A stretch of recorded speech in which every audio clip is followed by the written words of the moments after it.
When Brenda first approached me and a number of other dancers to form a company called the American Tap Dance Orchestra, I said, okay, I'll do it.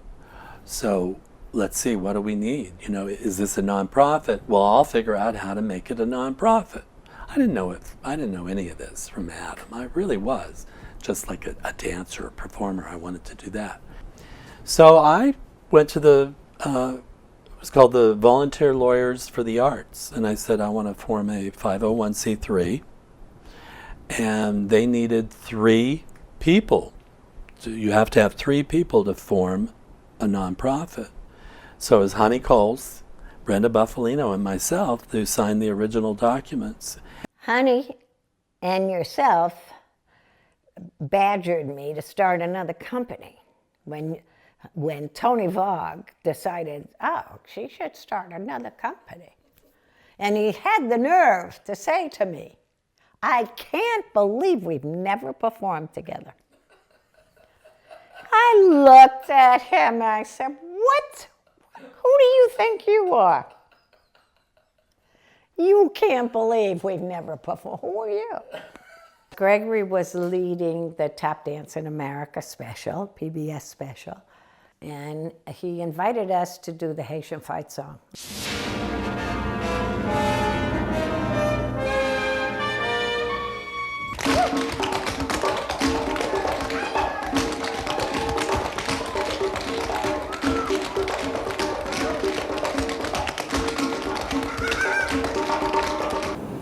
After we formed the American Tap Dance Orchestra, it became very clear that we needed a space. We needed an office. We needed a place to rehearse.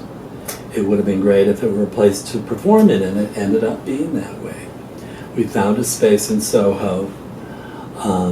It's kind of controversial because it was kind of like, well, wait a minute, can we afford this? Can we do the proper renovation? Because it had no wood floors or anything like that. But we just, like usual, and ever since, jumped in, signed the lease, and started putting it together. So this is just 2 short years after we started the organization. The minute we moved in, we had an identity. You know, we had a place to invite people to. We had a place to work. We had a place to perform. We had a small kind of black box area that sat about 90 people. When we went out on tour, and we did a lot of touring, we went to practically every state. And one of the most amazing moments for me was that we got to go to my hometown as the orchestra. You know, fast forward, I'm returning to the scene of the crime with my whole, company.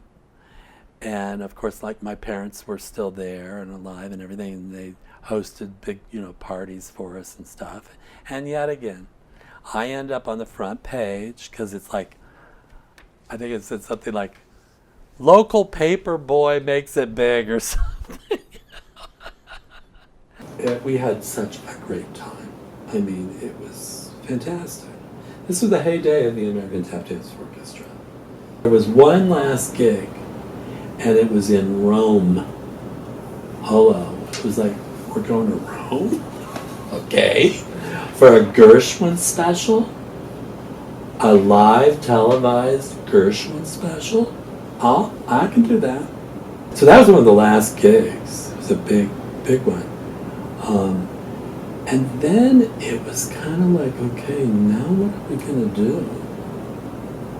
And I remember Brenda saying, we're going to keep the nonprofit status. We don't know what we're doing, but we're not giving up that nonprofit. We might need it. And boy, was she right. Then all of a sudden we were like partners.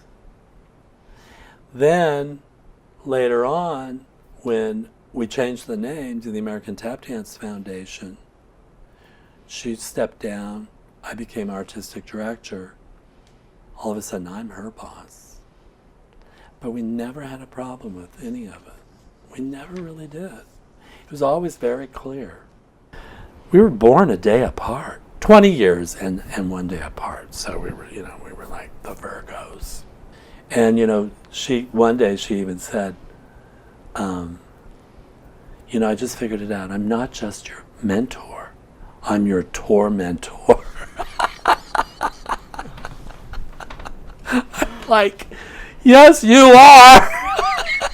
Because I had this thing, and I'm sure that everybody has that sort of relationship in terms of a mentee and mentor. I'd see her coming, and sometimes I would want to run the other direction. Because she had a knack for pointing out everything that you needed to do. And so it was kind of like, oh, God, I can't handle this reality, this truth that yes, I need to rehearse more. Duh.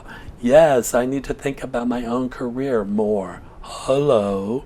It was always very, very generous suggestions. It was never like, you should do more for me or anything like that. It was like, Tony, you really should take care of yourself. Tony, you should take a break. Tony, you should dance. Go into the studio and dance. Tony this, Tony. It was always very loving. It was very creative and very inspiring to this day. But I will, once in a while, see her and want to run the other way. And then there are times I'm desperate to get my fix, my Buffalino fix. Like, I need to talk to you.